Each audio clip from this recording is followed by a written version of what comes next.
Hi, I'm Dan Shadell, the Executive Director of the United Way of Enid in Northwest Oklahoma. Welcome to another edition of Community Talk. With me in the studio is Miss Carrie Sanders, and she is the CEO of Loaves and Fishes. Welcome.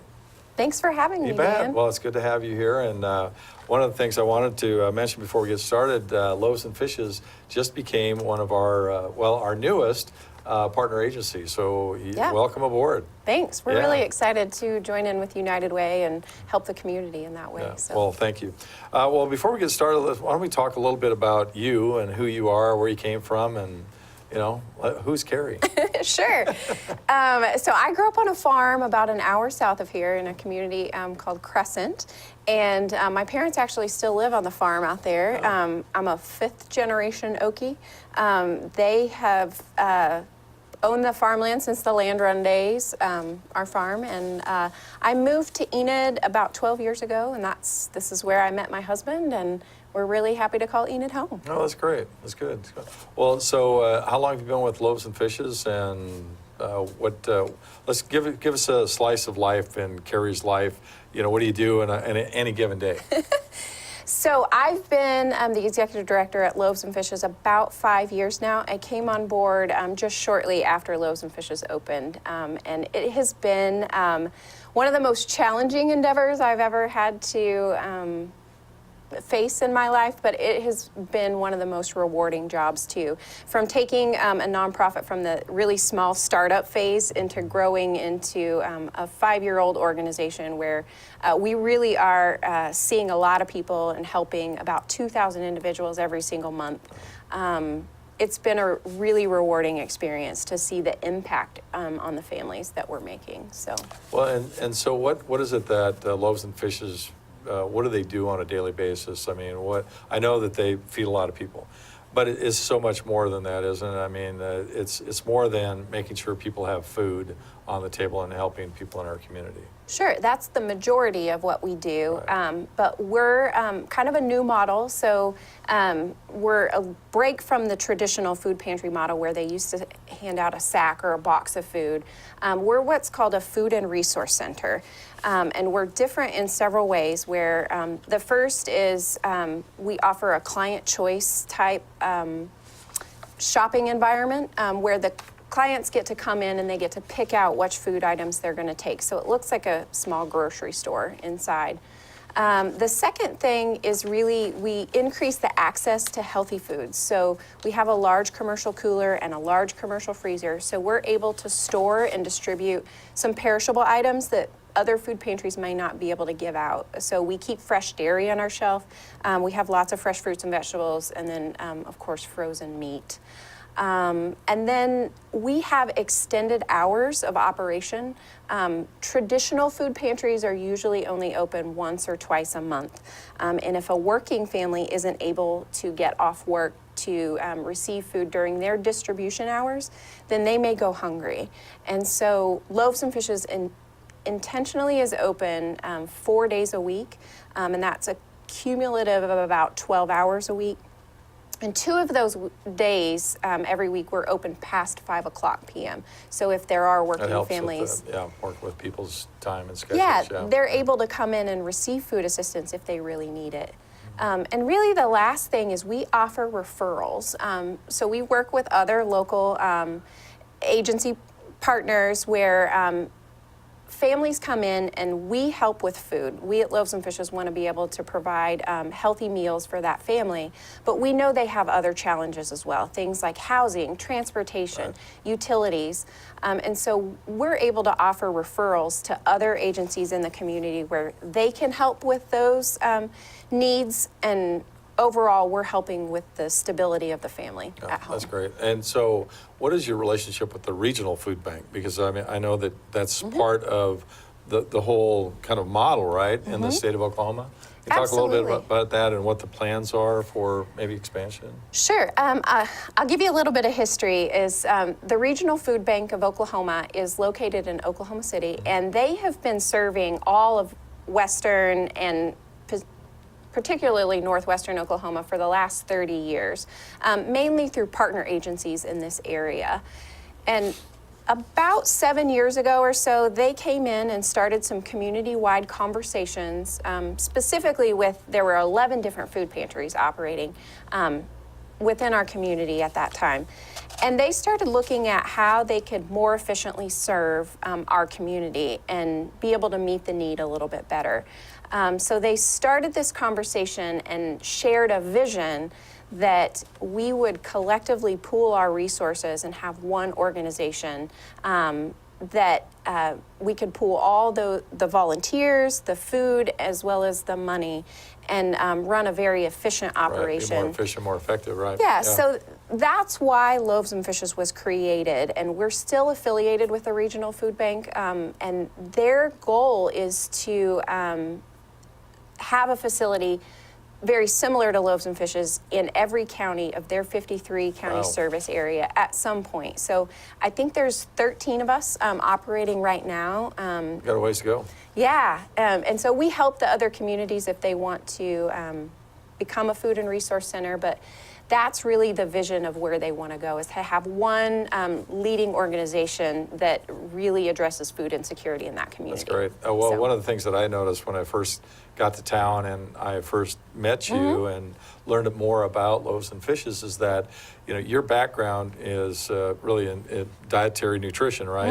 You used to be a dietitian, right? Yes. Well, you still are. I still am. I'm sorry. Sort of. Anyway, but the model is different than what I've seen in other states that I've lived in.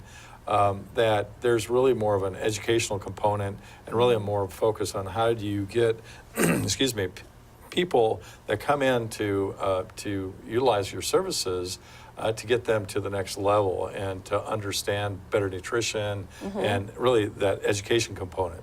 Sure. So, yeah, a lot of people may not know that I'm a registered dietitian in my background, and I started my career in the clinical setting, working in different hospitals, and to tell you, I started off at Loaves and Fishes just as a volunteer. I volunteered there with a women's service group, and I was so bought into their vision and their mission and how they were helping improve the health of our community that I saw the impact of my background as a dietitian joining in with this nonprofit because at the time I was seeing a big gap between what I was educating my patients at the hospital to eat more of on a healthy diet, like those fresh fruits and vegetables, low-fat dairy, and lean meats, versus what they actually could afford at the grocery store. And so I felt like I could make a bigger impact by this organization that's making access to those healthy foods available for everybody in the community. And, you know, studies show that our low-income neighbors are the ones that have a lot of health concerns. They have a high incidence of obesity and diabetes and just other comorbidities that go along with those things. And so really changing over from the treatment side in the hospital to now the preventative side of increasing those access to those foods. But then health is very integrated into our mission at Loaves and Fishes. I think that's one of the reasons why the search committee ended up hiring me, is really to bring that knowledge in. And so we build nutrition into what we do and just how we serve our clients every day. But we also offer incentives for our clients that if they complete a nutrition education class in the community, then we offer extra food for them to come through. That's so great. We incentivize nutrition. So talk about the point system, because when I came through, I don't remember if it was Leadership Greater Enid or if it was something else, but we did a kind of a little quiz thing, and we had to fill out a thing and say, okay, this is how many points you get, and you go around and get healthy food and then fill out your points, and it was really tough. Yeah. And so how do you use the point system?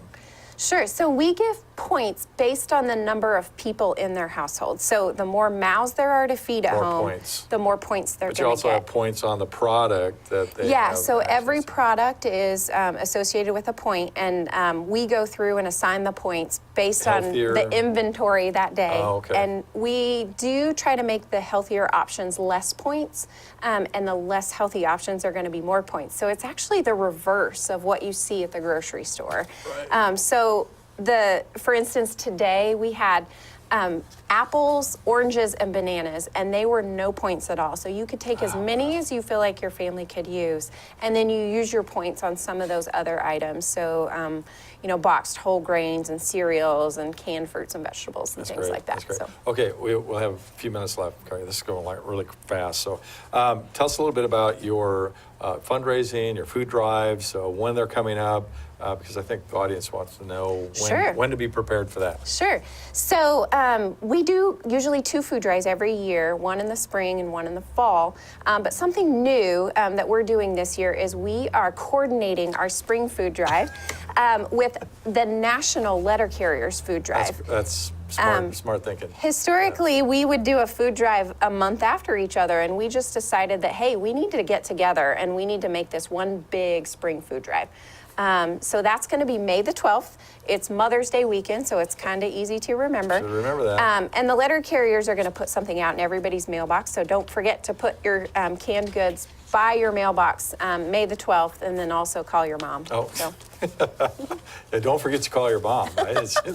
That's the most important thing. But really, seriously, I mean, making sure that you help out by getting food out. And now, are the Boy Scouts, Girl Scouts, are they picking up food as well? The Boy Scouts are actually helping the letter carriers that day. So there's a lot of letter carriers that are on foot all the time. So last year, just to give you a perspective, we collected 23,000 pounds of food just in one food drive. And so we're helping to exceed that this year. So it's a lot of food. So we need a lot of help. So we have several volunteer groups coming out. And then how do you process if someone, what's the eligibility? Because, I mean, somebody might want to know, how am I eligible? Can I come in and, get products from your Loaves and Fishes? Sure. So we have 2 requirements for eligibility. The first is they have to live within our service area, which is actually like bigger than Garfield County. So, and then the second one is that they do have to be low income. And so we ask that they provide some sort of verification, so a pay stub, a bank statement, or their Social Security award letter that just shows that they make at or below a certain level. Gotcha. Okay, and last thing, what didn't we cover that we need to cover? Well, the most important thing is I want people to know how efficient we are at Loaves and Fishes. So to tell you a really quick story, if we were to leave here today and meet somebody on the street who says, I really need help with food, and you, being the generous person that you are, Dan, says, let me take you to the grocery store and let me get you a cart full of food. How much do you think that would cost? Oh, geez, at least $100, maybe 150, yeah. For most of us, it's hard to get out of the grocery store without spending at least $100. Yeah, and that food lasts about a week. Yeah. Now, what if I told you that for just $33, we at Loaves and Fishes can provide 80 to 100 pounds or a whole cart full of groceries for just a $33 donation. So we really focus on feeding our hungry neighbors, and we focus on food and do it really well. Because of our partnerships and our buying power, like, we're able to do it really, really efficiently. That's great. So if we just find a number of people that do maybe $33 a month, that's a cart of food for a family in need. So that's great. Okay, so how do we get a hold of you? So we have a website. It's probably the best way. It's Loaves and Fishes, nwok.org. That's a lot. Yeah. Loaves and Fishes. It's a long website. Okay, all right, go on. Our phone number is 580-540-9830, or you can also follow us along on Facebook. So we have a Facebook page that we are pretty engaged in. Awesome. Okay, and the website again? Loaves and Fishes, nwok.org. Oh, Northwest Oklahoma. Okay, well, that makes sense. Okay. Well, it's kind of like, United Way of Enid in Northwest Oklahoma. Okay. All right, well, hey, thank you so much, Carrie, for being here, and thank you for joining us. Stay tuned for another edition of Community Talk, and we hope that you'll do your part and help out Loaves and Fishes whenever you can. Thank you. Thanks.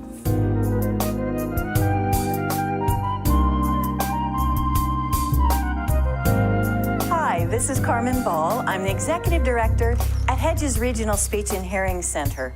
We've been on East Randolph for over 50 years, and if you have any questions about hearing or speech for yourself or someone in your family, please give us a phone call. Watch for us on Community Talk.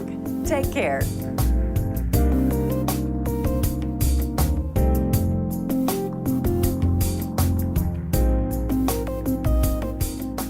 and welcome back to Community Talk. My name is Keegan Toohey. I'm a loan officer with Bank Central, but in addition to that, I'm a community organizer for 1 Million Cups, and you'll learn about what that means very shortly, but I'd like to have my sidekick introduce herself first. I'm a sidekick, and my name is Brenda Sheik, and I'm the Self-Employment Training Coordinator at Audrey Technology.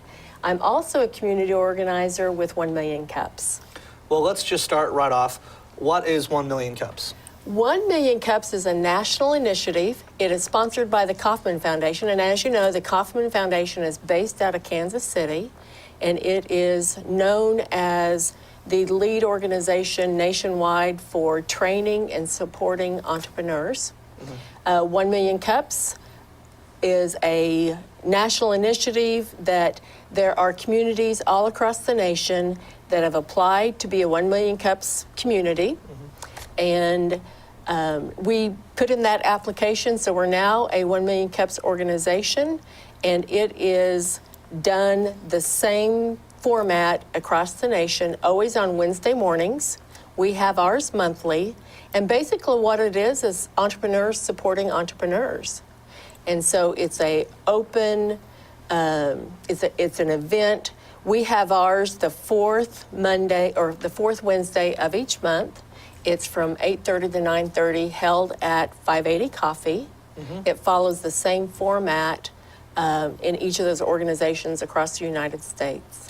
And we've had two meetings already, and we'll talk a little bit about those meetings. But what's great about 1 Million Cups, it gives a platform for business owners to come and promote their business.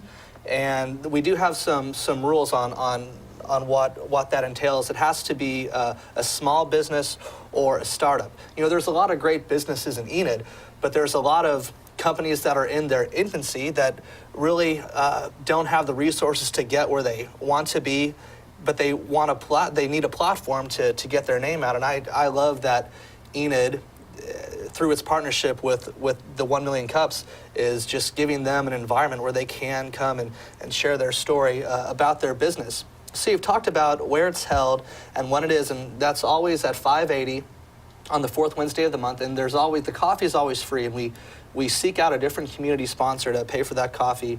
My employer, Bank Central, paid for the coffee at our last meeting. And do we have a sponsor lined up for our? I'm not sure we do. But we will. So the coffee is always free.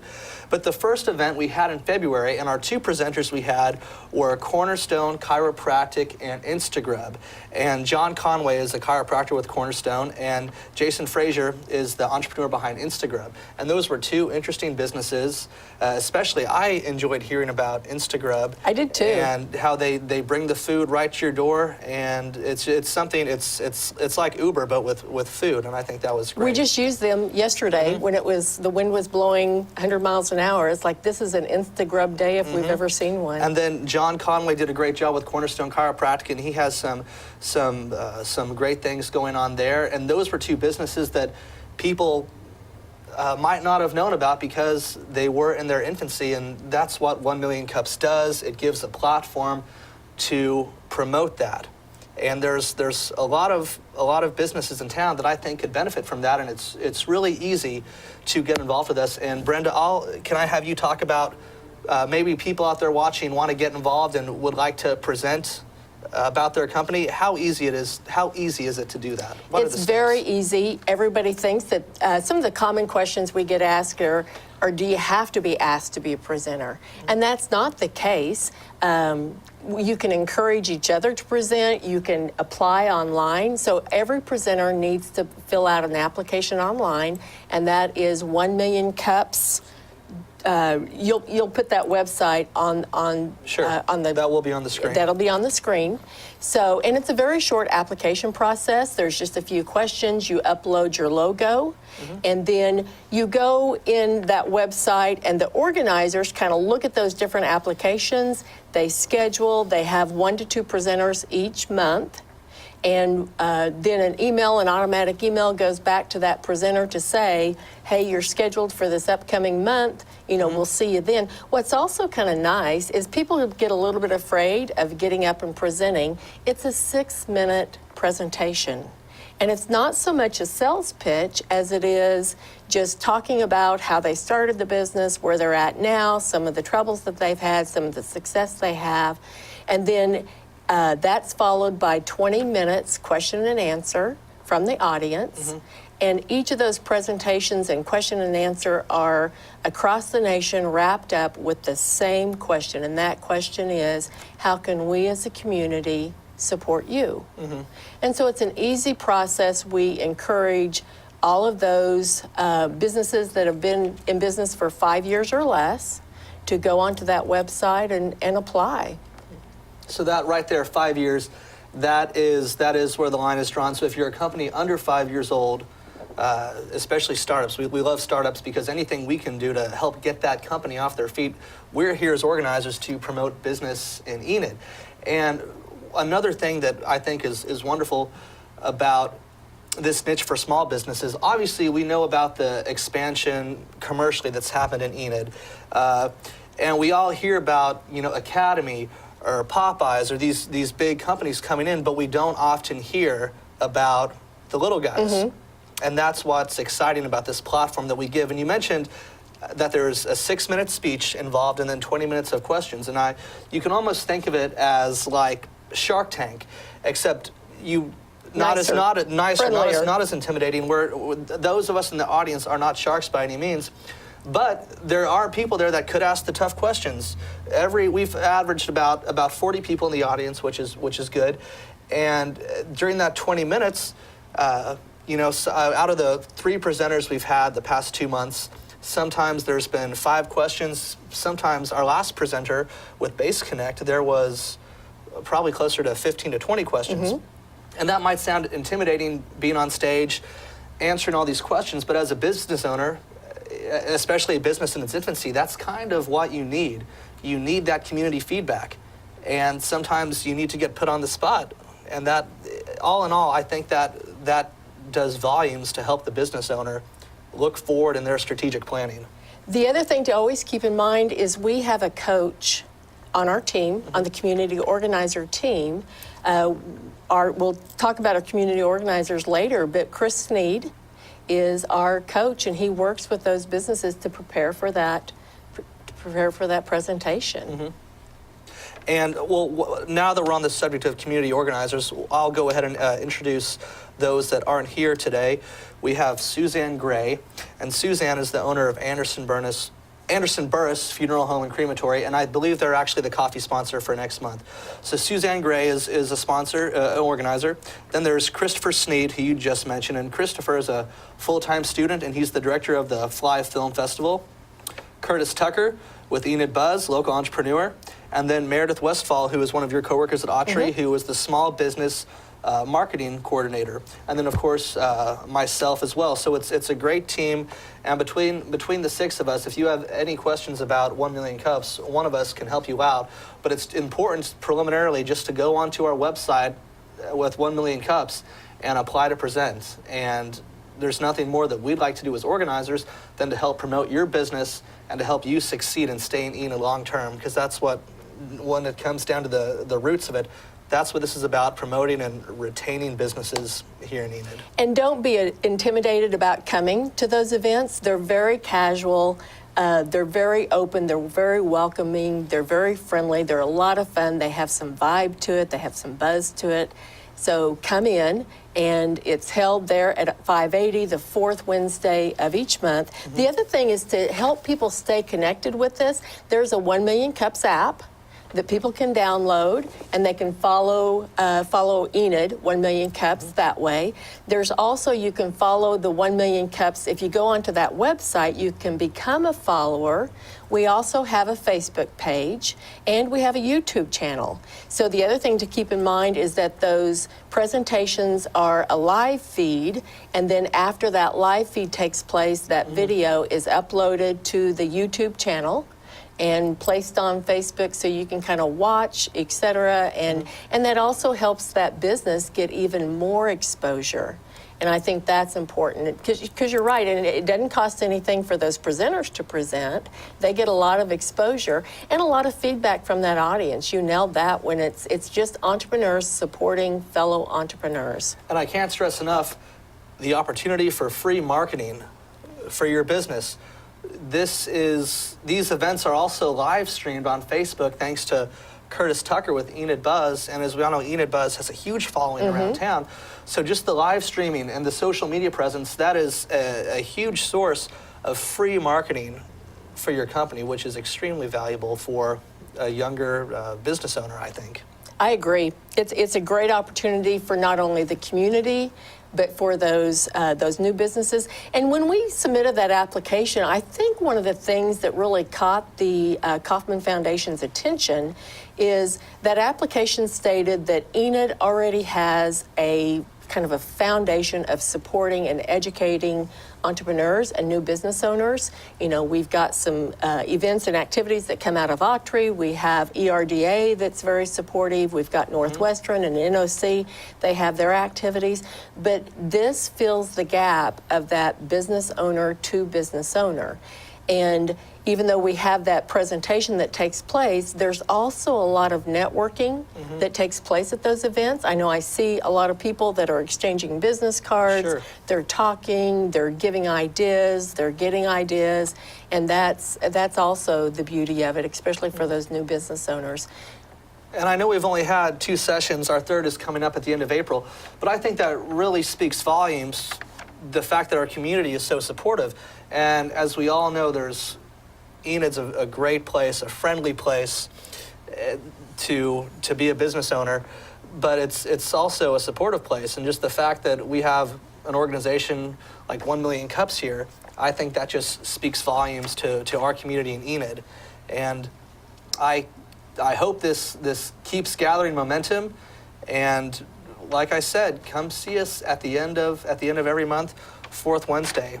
And each presenter is given a 1 Million Cups mug, so There's also not only free... There's a free cup involved. Yeah, a free cup involved, as well as free coffee.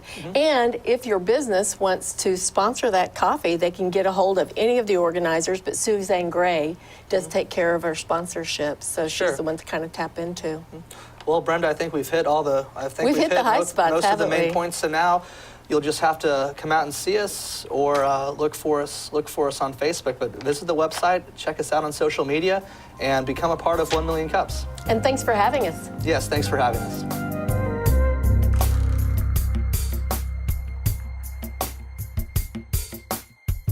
Hello, I'm Clifford Porter of the Booker T. Washington Community Center, located at 800 South 5th Street. Please come out and visit us in some of our programs, and please watch for us on Community Talk.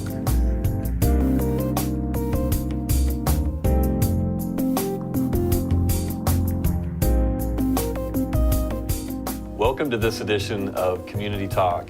I'm Mike Fields, and I serve as the district attorney for Garfield County.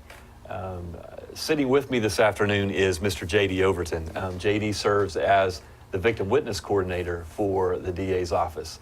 We'll get into his duties and responsibilities in just a moment. But we're here today to talk to everyone about one of the highlights of our year, J.D., National Crime Victims' Rights Week. Why is National Crime Victims' Rights Week so important to us in the DA's office? Well, it's very important, Mike, because, victims are why we're in business. And we try to provide the best victim services that we can. This year, National Crime Victims' Rights Week is April the 9th through the 15th. And we're having our program, or our vigil for crime victims, at the YWCA a week from next Tuesday, or April the 10th at 6 o'clock. Okay. Let's start with just kind of a big picture, J.D. Why are crime victims on a national level, why are crime victims' rights, why is that so important? Okay. Well, for many years, Mike, victims were kind of the afterthought, and now we're putting them at the forefront of our thinking. Our goal is to make every victim whole. That's sometimes not a very realistic goal, because even if we get their monetary stuff back to them, that doesn't mean they're healed emotionally or mentally. But there's been a big focus on victims, Mike, and your office, thank goodness, we try to do the very best that we can for victims, and we provide many services. We provide services like when someone is charged with a crime, I write letters to the victims, explaining them the charge, sending them a restitution recovery form so we can try to recover restitution for them. We send disposition letters out after the case has been disposed of. The other things we do is we provide witness fees for when we have to have victims or witnesses come up to testify. We have a crime victims compensation program, which is a wonderful program that provides medical expenses. It can provide lost income for victims who have been injured and had to go to the hospital, or worse, if someone is shot and killed.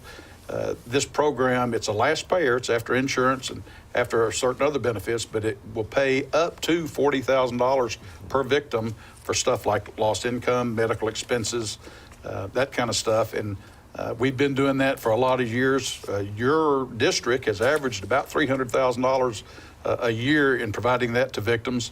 And where does that money come from, JD? Is that taxpayer money? It is not. That's a good thing about it. If you back in the old days, it used to be in the newspaper. We would call VCF, or when a criminal or when someone pleads to either a misdemeanor or a felony, then they're assessed a pot of money, or are assessed. They have to pay some money, and it goes into this crime victims compensation fund. So it's no tax money in it. Very, very good program. And what our listeners need to remember today is they don't need to know all the ins and outs of the program. If they just remember to call JD at the DA's office, I can certainly explain it to them if they think they meet, or I can let them know if they meet the qualifications for We can sure help them out, can't we? You bet. Okay, JD, what are some of the more prominent rights that victims have in Oklahoma? Okay. They have rights, Mike, that a criminal defendant should be tried in as quickly as we can get it done. Sometimes that takes a lot longer than we would like for it to, but we try to get that done in a reasonable and timely manner. They are afforded the right to get their property back as quickly as we can get it back to them.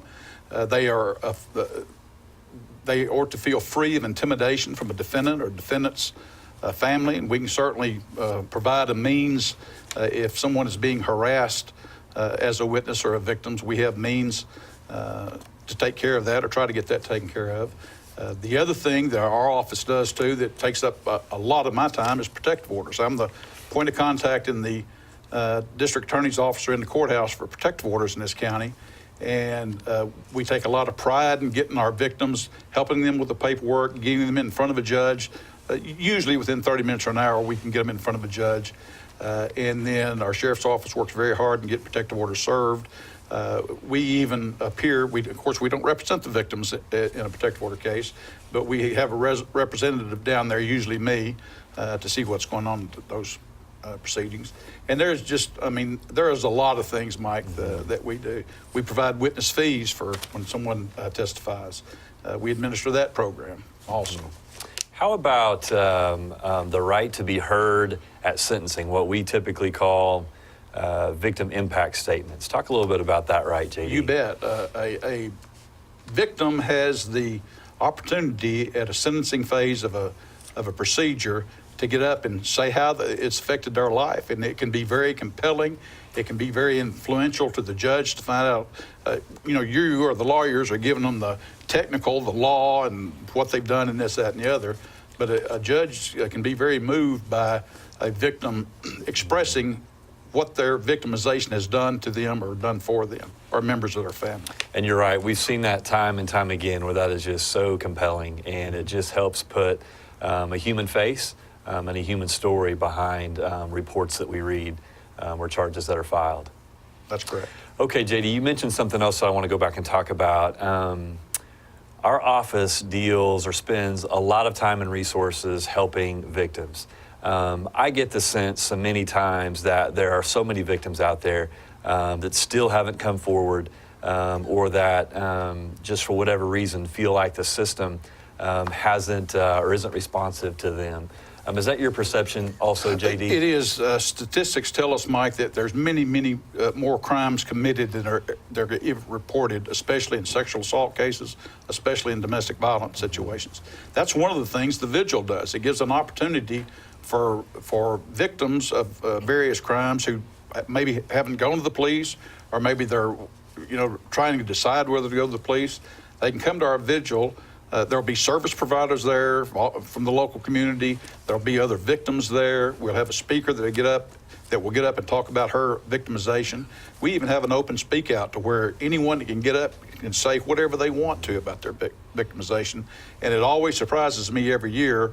There's most of the time there's one I've never heard of. And then after she speaks, maybe I can go talk to her later and talk to her about the situation. And isn't that really one of the main goals of National Crime Victims' Rights Week? One of the main goals of our vigil is to try and raise the level of awareness so folks that are out there know that their voice is important, that there are people out there that are ready and willing to help, but they just need to hold their hand up to let us know. That's exactly right, Mike. And also they have a catchy title every year, a different one every year for the program. And this year it's Expand the Circle, Reach All Victims. And again, that's our goal, is to reach the victims that are out there and offer what assistance we can.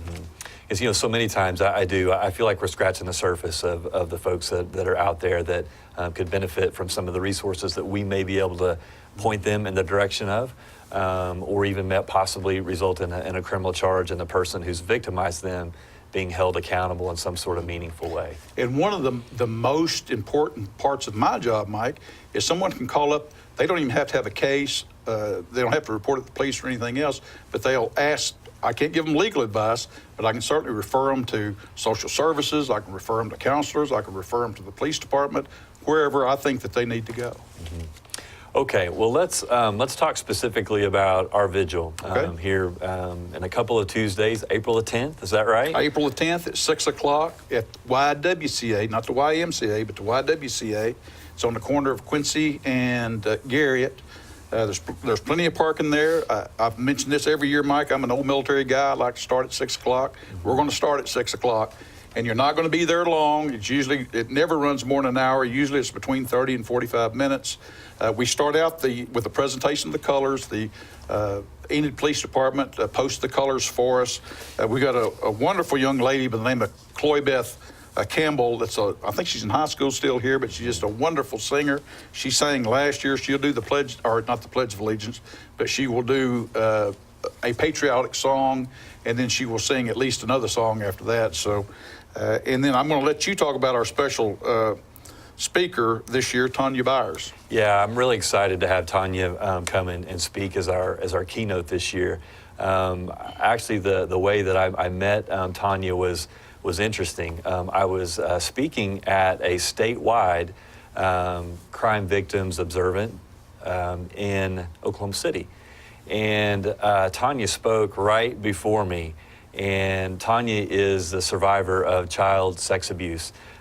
She is a published poet, and she read one of her poems right before I was to speak. And I was deeply moved by the poem that she read, and was on the verge of tears and thinking, I've got to pull myself together and get up and speak. And so as soon as the event was over, I went up and spoke to her, and I said, I just was so impressed. That story is so compelling.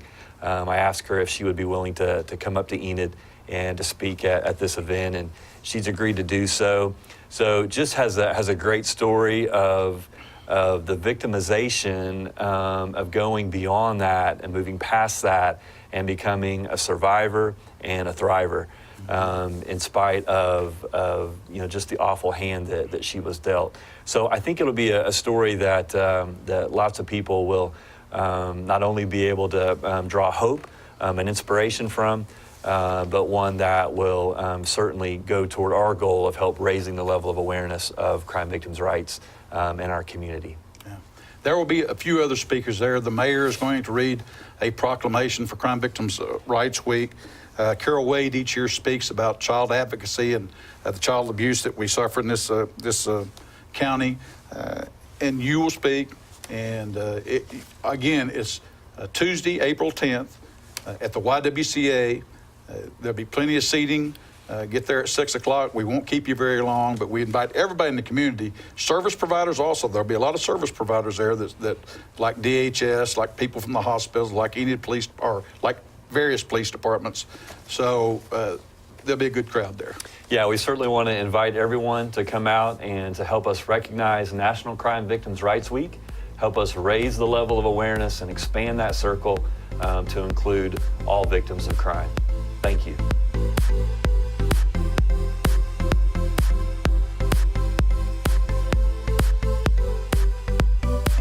Hi, I'm Tracy Biddle from Leonardo's Children's Museum. Don't forget to come see us at 200 East Maple in downtown Enid, and also watch for us here on Community Talk.